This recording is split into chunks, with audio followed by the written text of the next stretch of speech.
বাংলার কিচেনে আপনাদের সবাইকে জানাই স্বাগত।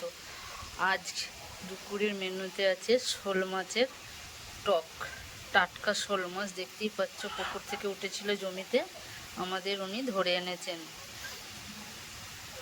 এবার এইটাকে আমি টক বানাবো।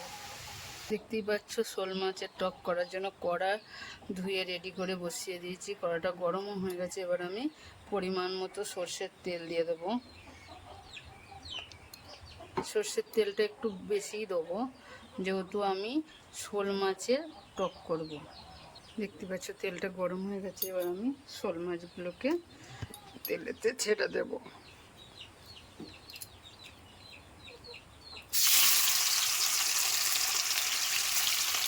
পুকুর থেকে উঠেছিল টাটকা শোল মাছ।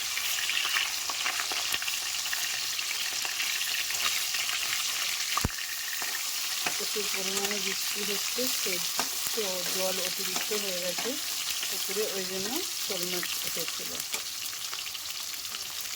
এবার আমি এগুলোকে ভালো করে উল্টে পাল্টে ভেজে নেব। ততক্ষণ আমি পাকা তেঁতুলের মাড়িটা রেডি করে নেব। কিন্তু তেঁতুল আগে থাকতে ভিজুর দিয়ে রেখেছিলাম। পাকা তেঁতুলের মাড়িটাকে ভালো করে চটকে চটকে রেডি করে নেব। দেখতে পাচ্ছ পাকা তেঁতুলের মাড়িটাকে আমি এইভাবে চটকে চটকে রেডি করে নিচ্ছি। মাছের আমার এক পিঠ ভাজা হয়ে গেছে। মাছগুলোকে এবার আমি উল্টে দেবো। এইভাবে ভালো করে উল্টে ভেজে নেবো, এপিঠ ওপিঠ দুটি পিঠ সমান করে, যেন কাঁচা না থাকে। শোল মাছ একটু আঁচটানি গন্ধ হয়। নুন দিয়ে কষতে ধুলে, আজকের টিপ, নুন দিয়ে শোল মাছ কষতে ধুলে লেলানিটাও কেটে যায়, আঁচটানি গন্ধটাও কেটে যায়।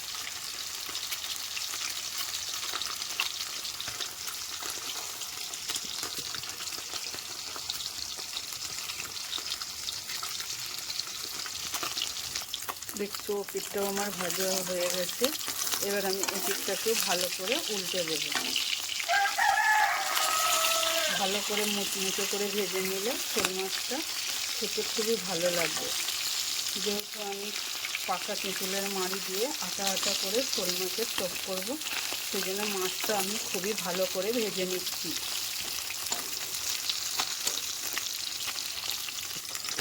শোল মাছের টকে একটু পাঁচ ফোড়ন দেবেন, তাহলে শোল মাছের টকটা খেতে খুবই ভালো লাগে।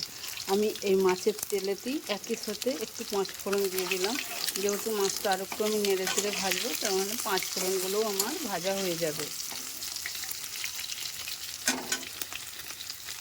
দেখতে পাচ্ছ মাছটা আমার খুব সুন্দর করে ভাজা হয়ে গেছে।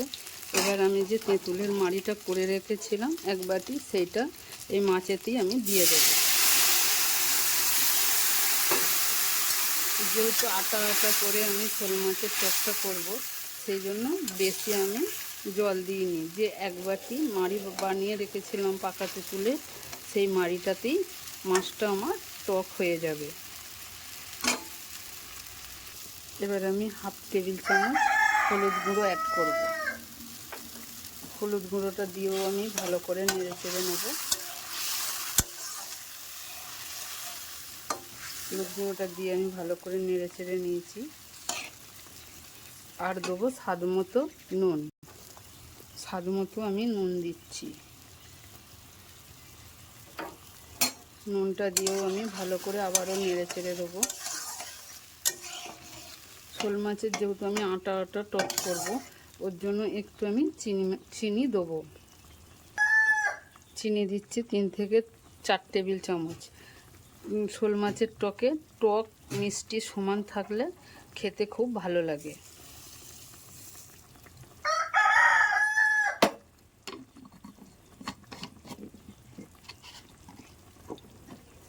টক মিষ্টিটা সমান সমান হলে শোল মাছের টক খেতে খুবই ভালো লাগে।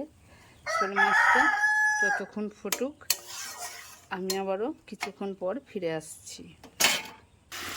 দেখতে পাচ্ছ প্রায় আমার হয়ে এসেছে শোল মাছের আটা আটা করে টক। এইভাবে বানালে দুপুরে ভাতের সাথে খেতে দুর্দান্ত লাগবে, খুবই ভালো লাগে। আর খেতে খুবই সুস্বাদু হয়। আপনারা এইভাবে বানিয়ে খেয়ে দেখবেন, খুবই ভালো লাগবে। লাইক কমেন্ট শেয়ার করতে ভুলবেন না, আর বেল আর আইকনটি টিপে পাশে থাকবেন। আপনারা ভালো থাকবেন, সুস্থ থাকবেন এই কামনাই করি। আর কিছুক্ষণ ফুটে গেলেই নামিয়ে নেব আটা আটা করে শোল মাছের টক। দেখতেই পাচ্ছ রেডি হয়ে গেছে আমার আটা আটা করে শোল মাছের পাকা তেঁতুলের টক।